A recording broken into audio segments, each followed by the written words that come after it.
Welcome to tech code talk. இன்னைக்கு வந்து நம்ம லாங்கஸ்ட் காமன் ப்ரிஃபிக்ஸ் இந்த ப்ராப்ளம் தான் சால்வ் பண்ண போகிறோம். ஸோ இதோட ப்ராப்ளம் என்னன்னு பார்த்தீங்கன்னா, இந்த மாதிரி ஒரு ஃபங்க்ஷன் எழுத சொல்லியிருக்காங்க.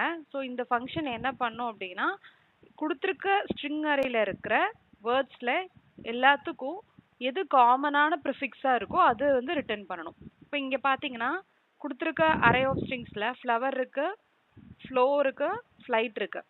ஸோ இந்த மூணு வேர்ட்ஸ்லையும் எது எனக்கு காமனான ப்ரிஃபிக்ஸாக இருக்குதுன்னு பார்த்தீங்கன்னா எஃப்எல். ஓகேவா?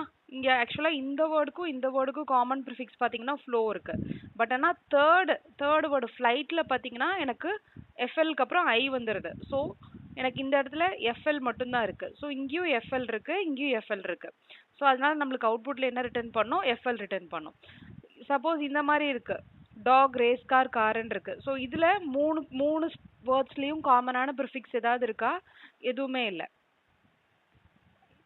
எல்லாமே டிஃப்ரெண்ட்டாக இருக்குது. ஸோ இந்த கேஸில் அவுட்புட் என்ன ரிட்டர்ன் பண்ணோம்னா